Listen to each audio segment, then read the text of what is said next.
Welcome to the Yoshi Football Show. I am John Johnston, founder of CornNation.com. I'm here with Yoshi Hardrick, former Nebraska offensive lineman and current Canadian League football star. We're talking about the loss to Minnesota in the year 2020, just in case you're looking at this from the future and you're confused, which is why we probably are depressed or sad a little, because we know that after this year we'll be kicking Minnesota's butts for years to come. Yes. I pray and I hope.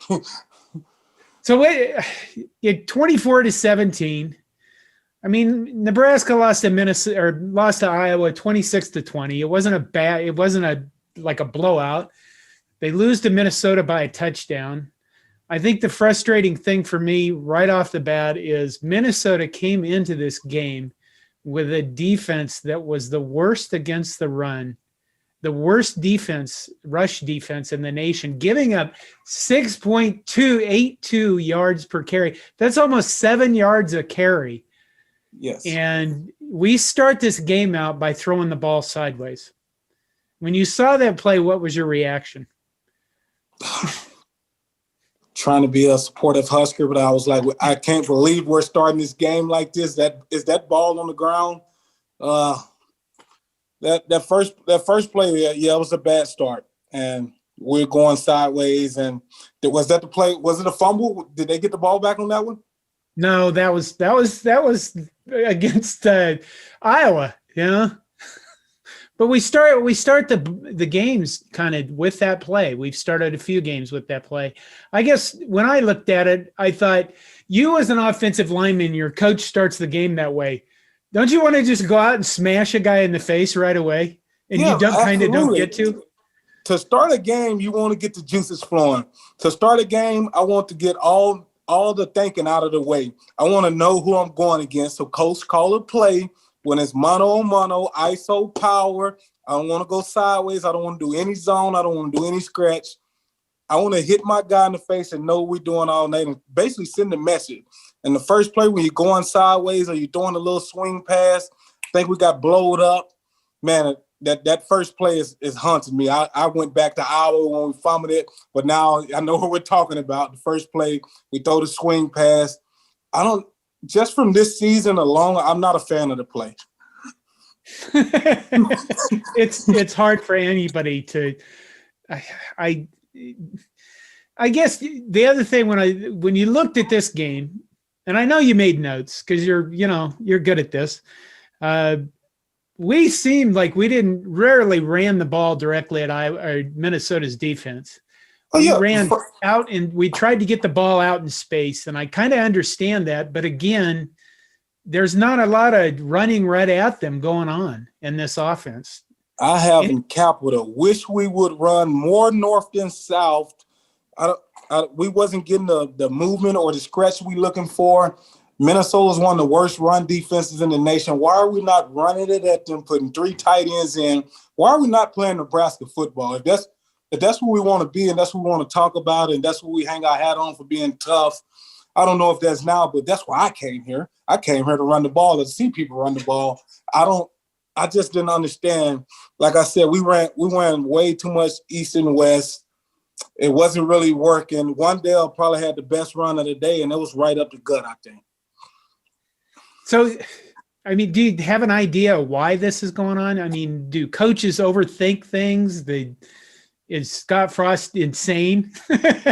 Yeah, see, I don't know that part, but just from playing football, I played with offensive coordinators who thought way too much and wanted to make it so complex. Just make this thing stupid. Just make this thing so simple so we can just get downhill and use your best athletes.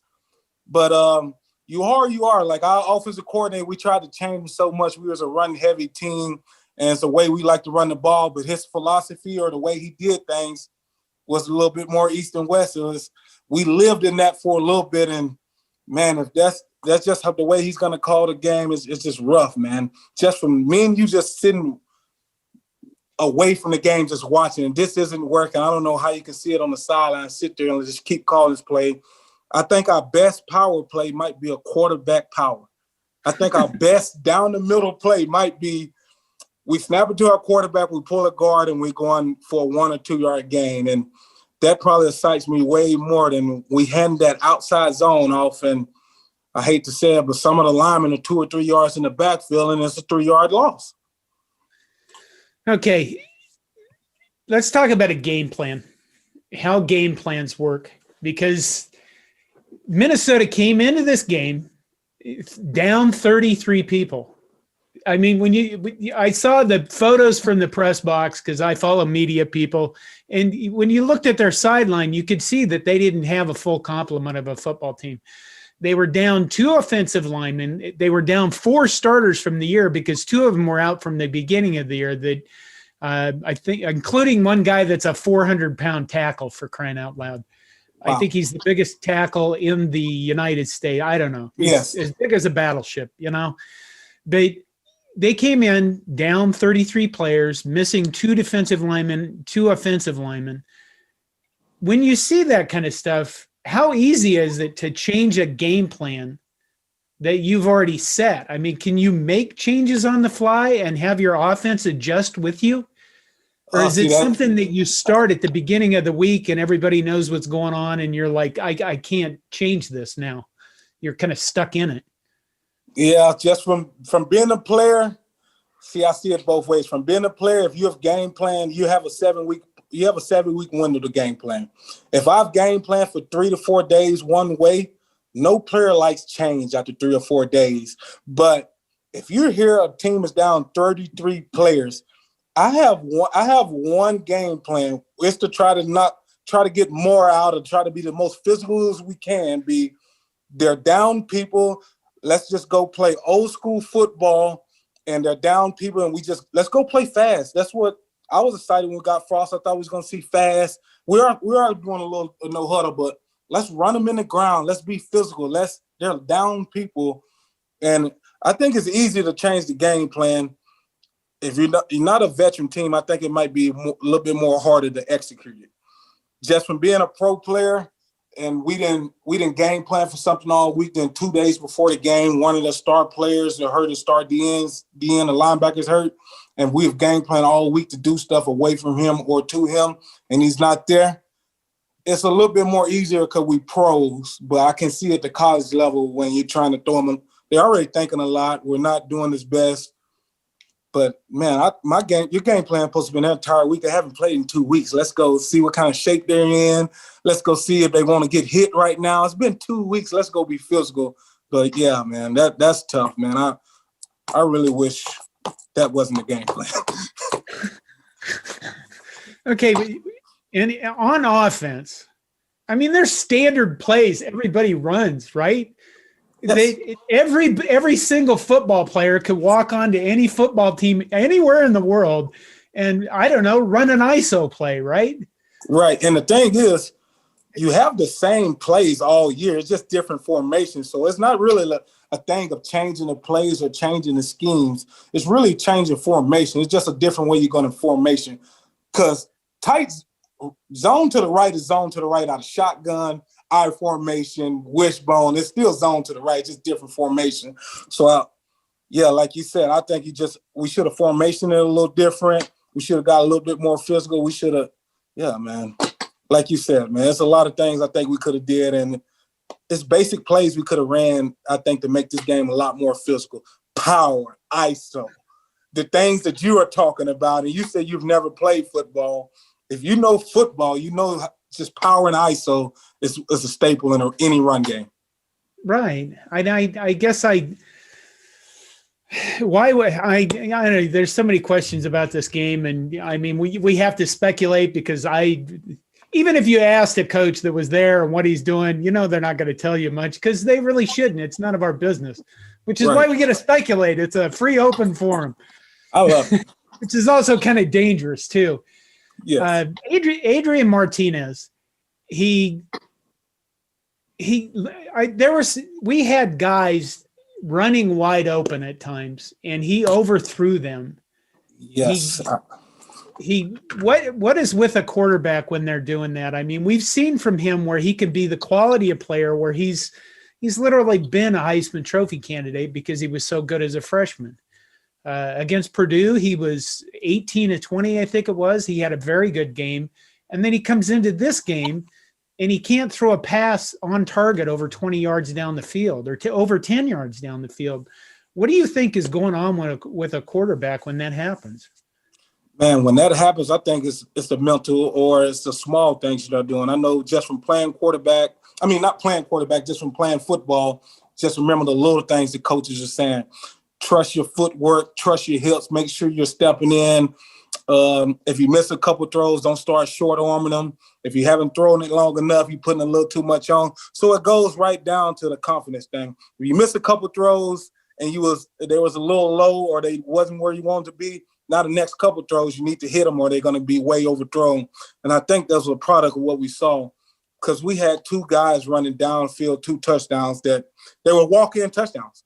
Walk-in. It wasn't anyone 5 to 10 yards around them. And those are hard plays to watch because Adrian's played so well the last 2 weeks. I've been bragging on him. We were taking deep shots. I was all in the camera talking about deep shots last week. And for us to miss those 2 shots, man, it really set us back. I see now, man, I wrote in my notes, we schemed them well to take some big shots.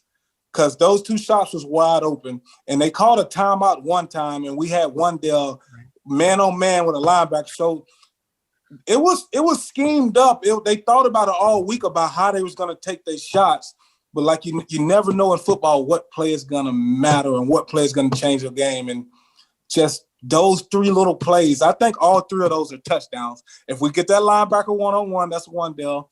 Rondale was running down the sideline one time. I think he missed. I want to say Cade Warner got missed on the sideline. And that would have been 3 touchdowns there, man. Well, from that standpoint, it seems like we're only, it seems like we're light years away, but we're not that far away from actually being a fairly decent team, which is, it's got to be maddening for the coaches. It's maddening for me. It's just some guy that's some crusty old guy watching football. Man, it's been rough on us. I think I saw a stat Nebraska has. I think we're one of the top 2 or 3 schools that lost a game by 1 score. I think it was a stat that showed up, and I was like, when it showed the stat, I was like, I felt that pain and felt that hurt because I watched these games and I've been here most of these games. I felt that number when it went up there, and man, that lets you know we're not far off as we think we are, and we're maybe I don't want to say we're good. We're maybe not where we need to be also, but so we need to find the in between. We need to take the right steps, but we don't need to put our heads down like we're so horrible, and we need to get a guy's confidence. We need to support these guys, but like you say, it's hard when you lose. I don't know if it was 11 or 13 games by 1 score. It takes a lot out of you, man. Yeah, I suppose it does. Okay, on the defensive side of the ball, against Purdue, we played man, and we shut down David Bell and Rondale Moore, 2 NFL quality receivers. In this game, we played a lot of zone, and we didn't shut down. Rashad Bateman is their NFL guy, and earlier in the year, he opted out to prepare for the NFL. Right. Ottman Bell's a pretty good receiver. They had like 2 tight ends. They were down to 2 tight ends in the game. Why did we play so much zone, do you think, in this game compared to like against Purdue? I really honestly just was like, oh, I was mind blown when I saw that. I don't know if it's confidence or we changing up week to week, or after we just played man so well against 2 great guys who are going to go on to have good careers. Why we go in zone? Why we go away from what just made us a more competitive team? And when I came out and saw that zone, when I think zone, I think we're scared to play man, but I didn't see a speed guy over there like a Rondale or a Bell. Just from being a pro player, when we play zone, we're playing against the 4-3 and 4-4 guys, and you don't want that 50 or 60 yard play, but I just didn't see that from their team. I didn't see, like, I respect the Ottman Bells and guys. I didn't think they could run past Taylor Britt or DiCaprio like that. So when we came out in the zone, I was just like you. I was like, I'm not the coach. I'm not there, but could someone please tell me why we're not playing man? Like, please, like I'm a Husker until I'm gone, but this isn't making me happy. We just played one of the best games of defense I've saw since of the 2020 season, and we go and change it on defense. I'm just like you. I'm baffled. Huh. We didn't do that well we didn't do that bad in penalties. Both teams, Minnesota and Nebraska, had 3 penalties apiece. One holding call wiped off a touchdown for Adrian Martinez. And when you went back and look at the holding call, I guess I looked at it and you go, that guy called that holding on that play. Did you see holding on that play? Do you remember? No, it was not holding. I got it wrote down. That was a horrible holding call on 2 a.m. touchdown, Adrian Martinez touchdown. The guy was basically falling. He barely had his hands on it. If anything, they were never around. There was never any pulling or anything. It was basically a guy falling, you fall on top of him. That's what it looked like to me. It looked like it had no effect on the play. And I don't know, that was a drive killer, and that was a heartbreak also. Okay, and then on holding, they called us for hold. No, they didn't call us for holding. I'm sorry. What I was going to bring up is this. This was another game in which a guy got beat that was an offensive lineman who's a young guy. I'm not going to name his name again. But he got beat, and Adrian Martinez got hit.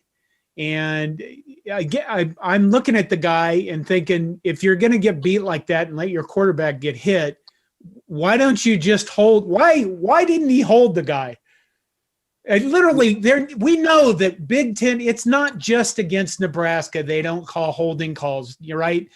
They don't call holding calls across the Big Ten on offensive linemen all over the place. So as an offensive lineman, is it just that you don't want to take the step for holding? You'd rather give up. I don't get that. It's never been about me not taking the stack for holding, because if I'm beat, I would rather go back. I would never rather have my quarterback getting hit than come down to holding. Yeah. From when we got in that situation, we talked about that earlier, man. You have to know when to hold. And if you get beat clean or a guy's working you get beat again, like it comes down to take away the technique, take away the football. It's whatever you got to do to make sure this guy doesn't hit your quarterback. It came down to one of those situations to me. After I saw him get beat once, I was like, all right, some things we can do different. Then it looked like a rookie versus a veteran. Then I was like, okay, we might need to give him some help, or we might need to. It looked like the guy was game planning. He was looking forward to the 3rd and long against our young guy. That's what it looked like to me. I don't want to be that guy, but it looks like his lips was chopping when he saw 3rd down and he was with a freshman, and it looked like he knew exactly when the freshman was going to punch, and he went under it, or he took his chance. And the second time, I think he did the same move. I saw it coming, but oh man, if I got beat like that, I'm definitely holding him again. Like I said, you get beat for one sack, or you get embarrassed once. I'm not playing football with you anymore. I'm playing to make sure I don't get embarrassed or somebody don't get hurt. Okay, you mentioned punch. Let me describe this, and you're going to tell me if I'm right. Basically, when you're an offensive lineman during a pass play, you're taking your first step back. You're putting your hands kind of in a triangle like this, right?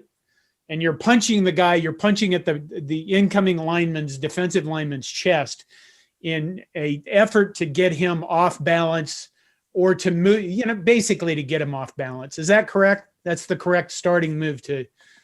This is when everything goes right or wrong, right? And those two 1 foot step back and with the hand punch. Yeah, well, yeah, you're definitely right about you take the step back, but that's where young guys get in trouble when they put their hands together. It's so old school. If you put your hands together and you punch, you can get both hands swiped. So we started doing individually punching, and that's where I see young guys and people in college get in trouble. They throwing both hands together. And it's so much easier to clear that. Once you clear that, you're gone. So I started doing using individual hands. So I'll fake him with this one. He'll swipe that one. I'm just grabbing with this one. He's going nowhere. But I've seen a lot of times, if you're definitely going to 2-hand punch, you want to aim for the middle or the edge. I think he was 2-hand punching and he was coming into the inside. So he's already bad angle. The guy's already gone. And You know what? You know what I got out of that explanation right there? Okay. You just called me old. No, I didn't know, because my coach, when I first got into the CFL, and I wasn't even taught that way in college. When I first got to the CFL, my first coach, he was teaching that, and I was like, oh, we're going to give up at least 70, 80 sacks this year. And I think we broke the record for giving up the most sacks in the CFL that year.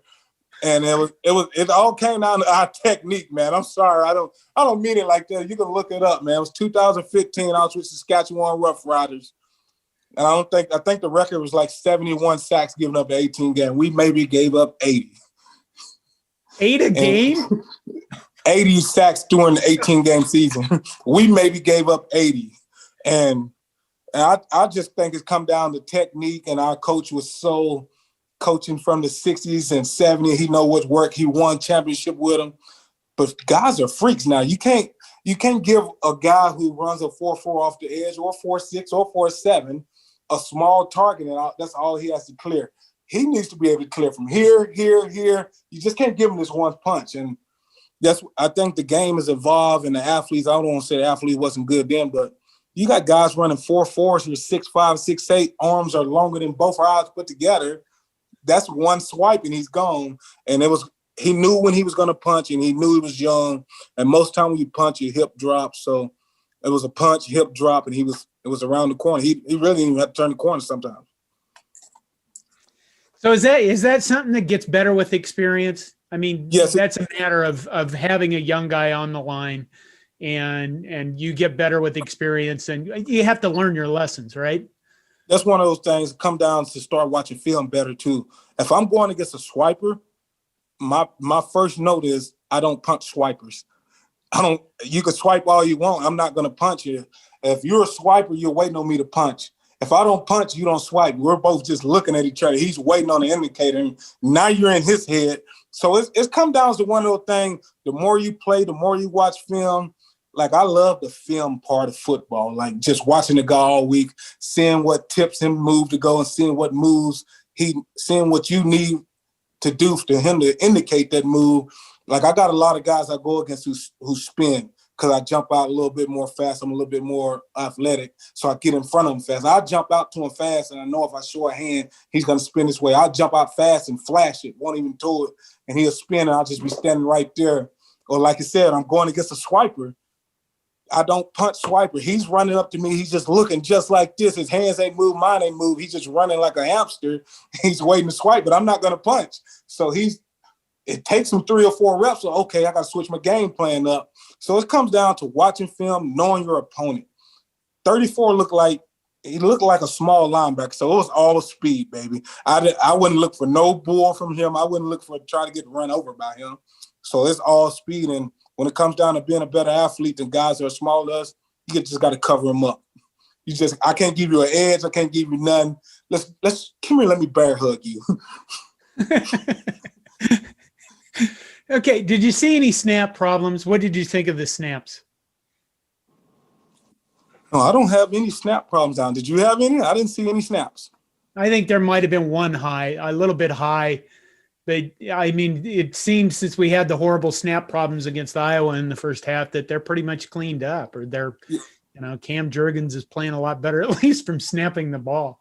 Yeah, man, I saw him on the edge pulling and leading on linebackers a couple of times. He had a couple great blocks on Adrian runs. I saw him snapping the ball and pulling. It's exciting to see a center get out there in open space. And, yeah, he made some great blocks, man. You can see on the touchdown, on a couple big runs, the cut came right off him pulling and Adrian cutting it up, man. So I think Cam is playing good. So what other observations did you have that I haven't mentioned? Well, you probably already talked about it. I'm thinking of our run defense. We gave up some big runs, man. I've been talking about our defense. I came on the show throwing the black shirts. I was throwing the bones one week. We had some huge runs, man. They had a freshman come in when 24 Abraham, I think, got hurt, and he had a huge run on us. Abraham had a 4th and 1, and it just blew my mind. I knew we had to stop. I knew everyone in the stadium knew who was getting that ball. And when he broke out, like everyone in the stadium know who's getting this ball, and he broke out on that 4th and 1. I still had a little hope because it was early in the game. I wasn't worried. And his next touchdown was on a 4th and 1 from the 1 yard line. So I don't know, man. I don't think we played good in the run D. I think we gave up a lot of yards rushing. I haven't looked at it just from watching the game. I seen guys just running. I seen 24 and 1. They were just running for long yardage. But other than that, man, the defense, I didn't get one sack or one interception. So I really didn't get a lot from the defense for this game. We lost our best player on defense in the second quarter, and I don't know. JoJo made a great play downfield on the pass breakup. He was beat on the play, he's beat on the play, never gave up. And he's just a player you can be proud of, man. When I watch JoJo play, I'm proud to say he's a Husker. I'm proud of your black shirt, and he plays the right way. I wish we had 11 JoJos out there. Well, Nebraska had 2 turnovers, and that's kind of the game. We didn't get right. We didn't get any sacks. We didn't get any turnovers. They had 1 fumble, but did not lose it. We had 3 fumbles and lost 1. This game just my youngest son attends the University of Minnesota. Oh man. And he had come into this game, and he is so frustrated with Minnesota's team that he's decided this year he's a Notre Dame fan, which I should throw him out of my house. Yes. But he has a mother that loves him. Right. He came downstairs and Minnesota's ahead, and I'm like, me and him are going back and forth talking to each other about what the worst thing that each of our team could do. That's how bad the mentality is right now, I guess, for me in Nebraska. We had won a game, and it looked like, we were, you look at Minnesota coming up and you're thinking, okay, we should win that game. We were favored by 10 or 11 or some damn thing. We lose, and we're going to go against Rutgers this Friday. And they're a team who had lost 21 Big Ten games in a row. This year, they've won 3 Big Ten games, which is unheard of for them. Yes. They took Michigan to triple overtime. They almost beat Illinois. They have never won, since they've been in the Big Ten, 4 Big Ten games in a season.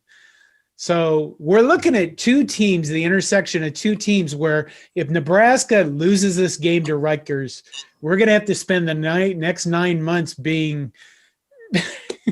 finding something to talk about with Nebraska football that isn't terrible. Yes. If Rutgers wins this game, they're going to be on cloud 9. I mean, this is when I'm asking you to be a mental health counselor. Man, yes, we're definitely gonna need. I'm definitely gonna need some help also if Rutgers win this game, because it'll be a long 9 months. But the head coach at Rutgers was my first professional football coach. When I was with the Tampa Bay Buccaneers, Greg Schiano was my coach. Okay. And he gets it. He gets the football. I think he's under Bill Belichick, and just the way he moves, the way he talks, the way he teaches the game. He tells you the why. He shows you the why. Like, everything makes sense. Like, the wins and losses probably won't come yet at Rutgers, but he's going to build a strong foundation. You're going to play his style of football. And when we was with the Buccaneers, a lot of the old guys or the vets didn't like it. We left before practice. We lifted after practice. We practiced in pads. He was a little bit more in the old school style, and it was no gray. It was black and white. You either do it right or wrong, or next line up. And I love that. Just from my first year being out of college, I learned right away that if you're not good enough in this world, it's not even about football. It's the next. They're going to find the next person.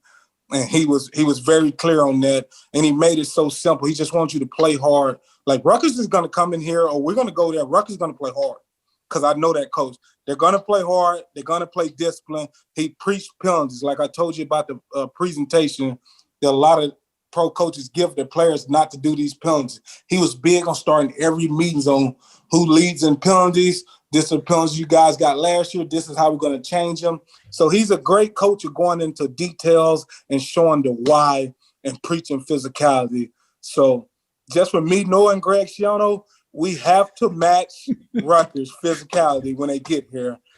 And if we don't, it'll be a hard 9 months. I'll be leaning on you to stay positive and give some good info to the Huskers.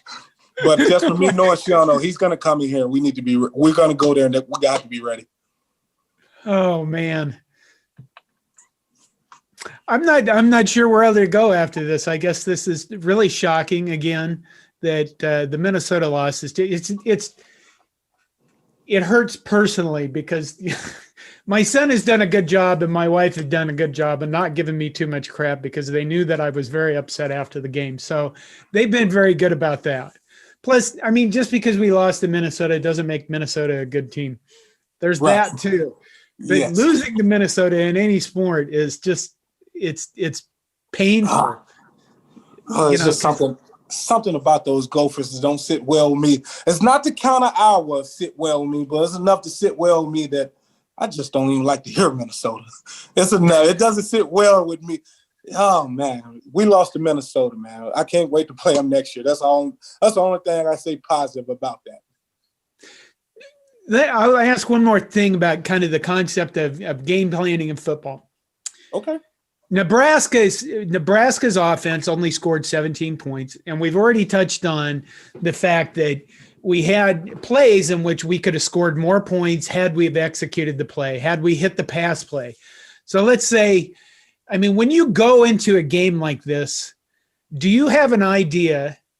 I'm not sure if you know this, but the coaches have to have an idea of how many points they believe they're going to score versus how many points they can give up to another team. Is that correct? Yes, you always have an idea. You always have, we call them football nerds. You always have defensive or offensive analysts, and they have the stats down to a T. They have, when they play at this time of night, if they play this many, they have everything down to let you know how many points these guys score, and if they're playing in dome or out of dome. It's all kind of people like that. So you know before the week starts what you need to score, what they're usually going to score, what range you need to score in, what you're probably going to give up on defense. So you have an idea. It's usually somebody on each staff. They usually call them offensive analysts, defensive analysts. Those guys, they sit at the laptop all day and they just punch in numbers, punch in field positions, punch in scores, punch in where they played at, and it spits out these numbers, the percentages they score this many times, what they score here, and it's amazing. I love when they come in with those things, and sometimes I'm like, I hate when they come in with those things because it doesn't matter. It's not going to matter on Friday. I don't care what they did on those 18 games, but stats are stats, man. If you play 10 games and you average 100-yard rushing, you average 100-yard rushing no matter. That's just what it is. Right. Well, again, then that actually goes back to Minnesota, looking at Minnesota's defense. And given that concept, it makes it even more mysterious why we didn't run the ball at them. If they're giving up 68.82 yards per carry on defense, why didn't we any idea? It's just amazing to me. I don't get it. I really don't understand it. Yeah, that's rough. When you saying we were playing against the best run defense in the nation, the offensive line coach, the offensive coordinator, it's supposed to be the easiest week of the year. They can't stop the run. We need to find a way to play musical chairs at running back like we have all year and just keep as many bodies as we can. We can rotate O-line. Let's just pound these guys. Let's beat them at what they're not good at. I don't know why. I've watched enough Minnesota football this year to know that you beat Minnesota by stopping Mo Ibrahim, the running back. They used another guy, Cam Wiley, because Mo was hurt. But he's a back that he's not going to run off 80-yard, long runs like a Jonathan Taylor or an explosion. He's going to make 5 yards a carry. So you had to stop him. Does that translate into playing zone anymore? I mean, if I said, okay, we have to stop this guy from getting, 5 yards a carry, is a zone defense going to do better at that than a man-to-man defense? That doesn't make sense either. It doesn't make sense to me. I actually, just from playing football, I think the manning up stops the run a little bit more because you're not giving up so much space, and you're not really playing a space. when you're playing zone and you see a run come at you, you get a play action a couple of times, you'll sit in your space. But if you're playing man, you're gonna always move with that guy. You're gonna come up and play him a little closer. There's not as much space to get out there. And yeah, I don't know how the zone, us going back to zone, I really wish I can just talk to the defense coach. I just want to know, what was he thinking, or did you not like what we did against Minnesota? Did that not excite you? Like I haven't trusted the zone in a while. When Bo Pelini was here, we had a lot of guys out there. We had small linebackers like Gomes and Levante. It was easier. It was more of a zone, man. We planned a zone, but if you come in this zone, that is your guy. You don't have a zone. You have a zone until a guy enters your zone, then he's your man. And that's what made Bo Pelini defense so hard when I was here, people to game plan against, because it looks like one guy on you, then a guy goes in his zone, he don't have you. He just has to whoever comes in his zone. And yeah, man, it's so hard to game plan. We call that match defense. It's called match defense in pro football. And you basically in the zone. If somebody comes in your zone, you match it. And you see a lot of times when people say switch, that's more of the match defense type thing. I don't know. Is there anything else to say about Minnesota? No, see you guys next year.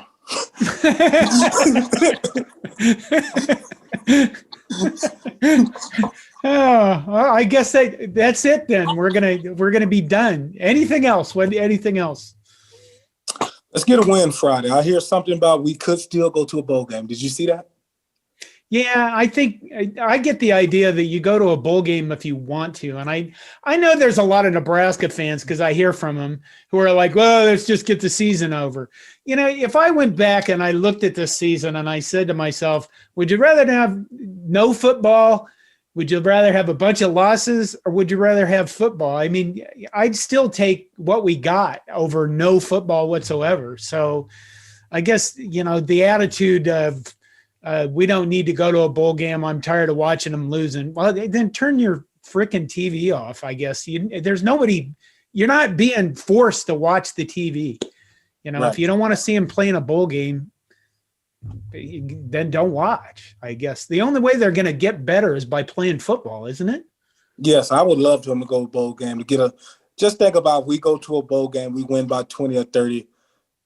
We forget what happens early in 2020. We're talking about what we did in the bowl game, how exciting we see these guys next year. It just brings a lot more hype, and man, we need that going into the offseason. I think we need some positivity going into the offseason, and a bowl game win or a win against Rutgers, if that's the last game, that is what Husker Nation needs right now. We need a win, and we need to end the season on a win.